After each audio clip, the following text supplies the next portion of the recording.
Thank you everyone for coming. My name is Anthony Gomez, and I'm here being presented with Andrew, Karina, Milton, and Mai, and we're presenting you as Group 1 for our expert plan called Eyelashes Around the World. We chose the company Lashbox Los Angeles because we felt that this company really did put in the culture of LA and the idea of wanting to spread it around the world. As well, Lashbox Los Angeles already has different salons and companies around the world, but not in the target market that we're trying to go for. So, without further ado, we want to go ahead and explain to you our expert plan on how we're going to get Lashbox Los Angeles over to South Korea. First, let us talk about the marketing segment we are going to be targeting, namely Generation Z. The reason for us targeting this segment is due to the fact that we can target both men and women in this segment. The South Korean men that are part of Generation Z are extremely focused on fashion, to the point where 58% of men born after the year 2000 say that they engage in lengthy beauty or grooming sessions at least once a week, according to a CNN article. As such, we can double the amount of people we market to, as both men and women will seek out our product. As for procedures, we need to do two things for us to begin operating in earnest in South Korea. The first is a necessity in the fact that we need to obtain certification from the Korea Pharmaceutical Association to sell our products there. Secondly, we should obtain the all-natural and organic product certification. This is because in recent years, there has been an increase in popularity of all-natural beauty products in the country of South Korea. Now, on to why we selected this product for South Korea in the first place. One of the biggest contributing factors on us choosing South Korea for our cosmetics is the preferential tariff treatment that cosmetics coming from the United States get from the South Korean government. Another reason for choosing South Korea is that American products are expected to be expensive due to the shipping and logistics costs associated with getting the product to South Korea. This means that we can charge a higher price for our product, as that is expected thing to do for American products in South Korea. As for distribution methods, we should target the Shinsegae Group's boutique store, Chikor. Chikor is known for its selling of cosmetics from all over the world, and as such would be a good place for us to sell our product in question. Additionally, we should sell our product in an online format, as the main form of cosmetic purchases occurring in South Korea happen in online shopping malls. Now, for a little bit about our background facts. One thing that really drove us together is the idea of K-beauty. And Bridget Shen Lee talks about how popular South Korea skincare has been blooming over the last couple of years, which is why we want to focus on 3 different avenues. First, convenience stores. Second, hypermarkets/supermarkets, and third, online. We believe with our strong online e-commerce aspect, we'll have a good basis to get started in South Korea, but we also want to distribute to a type of market that will be easily available to people, which is why we focus on convenience stores and hypermarkets/supermarkets, a place where people can really just pick up and grab the item and purchase it on the go. We also believe that the competitive environment is a little bit different with Lashbox LA. We really truly do see the industry not as competition, but as a place of sisterhood. In a sense, we're all trying to grow together and really come out and provide a unique product to everybody involved. This can be from different markets, from Gen Z to both female and male. Which is why we believe that Lashbox LA does have that differentiating factor. It differentiates itself from the competition by offering a Los Angeles culture style product that is cruelty-free. With these products and factors in mind, we truly do believe that people will be able to bring that LA culture anywhere around the world. Primary target country for our strategy. So the first primary target country that we chose is going to be South Korea. According to the International Trade Administration, South Korea is the 8th largest cosmetic market in the world, with nearly 3% of the global market share. South Korea also one of the biggest emerging market in Asia. And also recently, the increase in e-commerce and imported cosmetics sold through sales channel is 34.7%. Also, the import tariff will be eliminated over 10 years period, which is for South Korea, US and South Korea free trade agreement. So this means that U.S. import cosmetic industry in Korea has a lot of opportunity to grow in the future. Furthermore, Korean customer like demand more organic and high quality product. So every last spot away would be success in South Korea because of the product as vegan and cruelty free. So choosing South Korea would be the best option for the primary target country. Next one, we will move to the second target country, which is Brazil. So Brazil is ranked as the number 4 largest cosmetic market. Also, the e-commerce grew 12% in 2018 compared to the growth rate in 2017. Brazil also belongs to the BRIC country group, the group that developing country in their state of newly advanced economic, and also they on their way to become like developed country. We chose Brazil as the secondary target country because Brazil, with the growth of the e-commerce plus the market share of cosmetic in the country, will make the company have more opportunity to grow to grow globally and to expand the market. Strategy and the export mode, we're choosing indirect export to South Korea. So what we do, we gonna hire agent and representative to promote the product. So these agent and representative will be responsible for selling product either direct to customer or through online home shopping website. And in addition, we will partner with popular shopping mall and retailer, for example like Amore, Lotte, CJ Group, and Essentials. This distribution mall and center will be a host. We will offer them with a wholesale price to promote the brand. We chose indirect export because it will because we just like export to the promote the products to intermediary will be better than we just do direct export to the customer. So since the intermediary know more about the market and know more about the people, how the culture of the consumer for the product. So we think that will be best for us to promote the products to intermediary.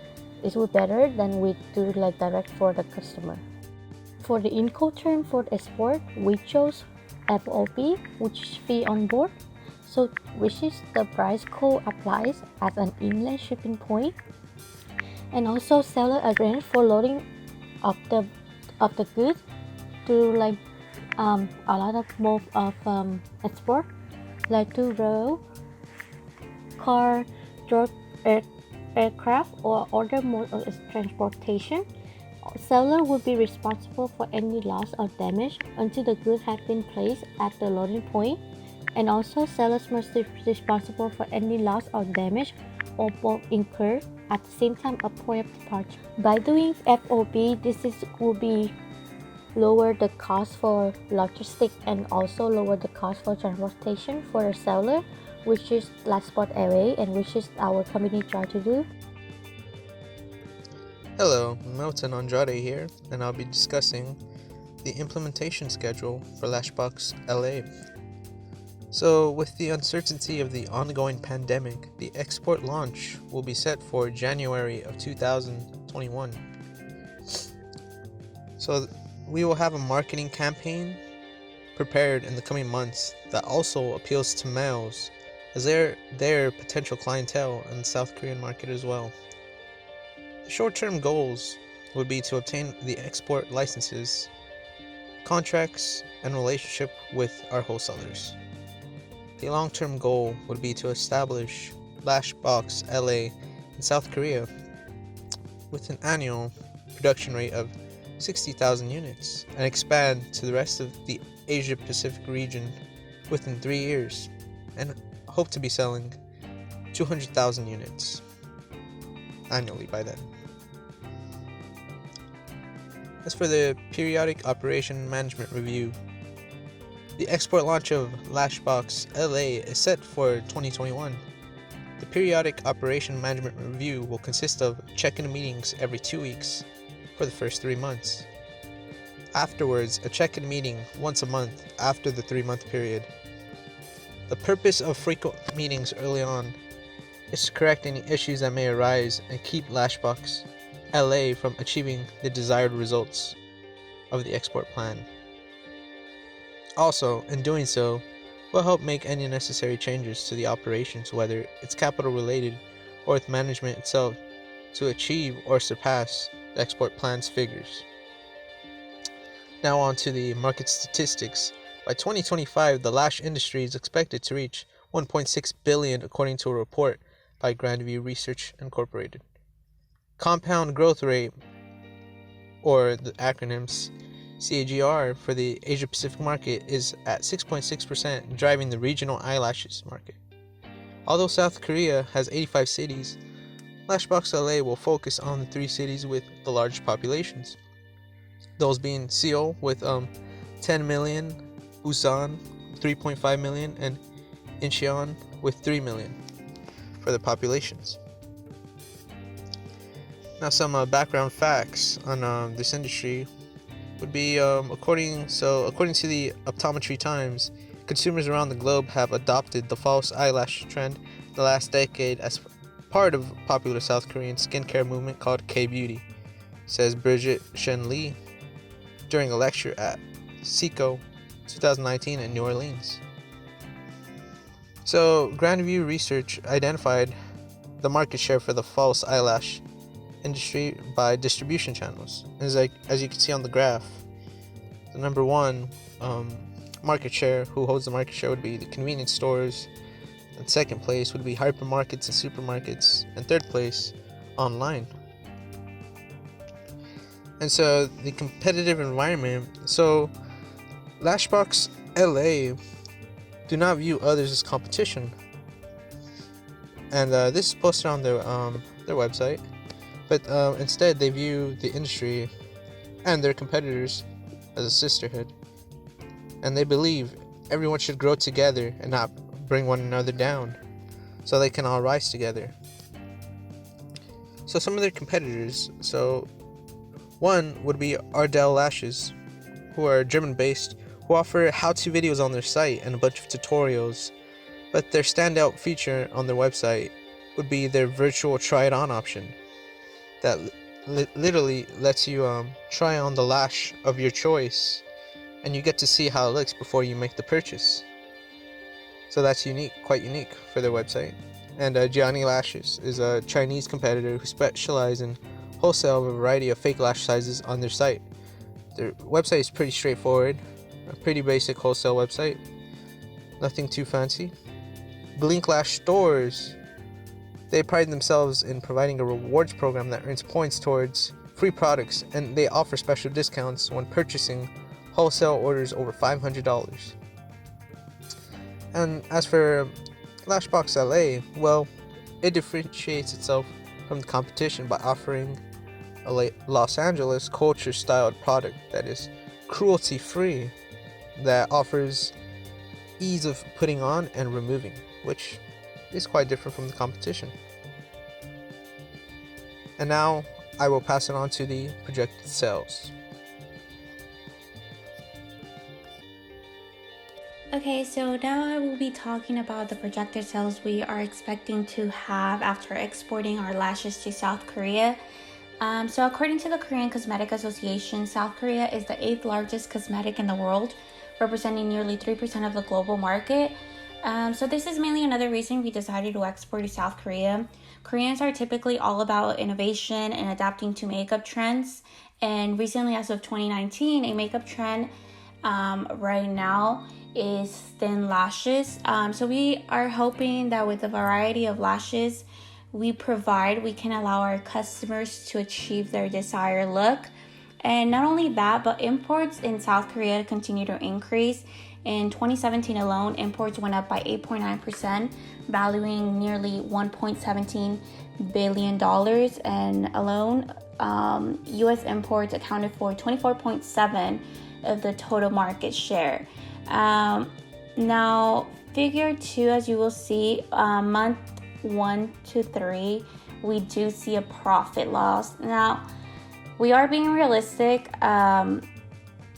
the profit loss is mainly due to the impact that the COVID-19 pandemic is having on the economy of South Korea. So the economy of South Korea shrank by 1.4%, as well as consumer spending, which declined by 6.4%. This is just due mainly because people are losing their jobs due to social distancing and government regulations to keep everyone safe. So there is no income, so hence the consumer spending declining. But there is hope that, with the confirmed cases decreasing in Korea, the economy is expected to reopen and operate in aims of bringing the economy back up, although that probably will be done very slow. So those 3 months is just kind of as, our trial, and kind of letting everyone get their lives back to quote unquote normal, getting their jobs back, generating income, adapting to the changes that we will all probably have to make after this pandemic.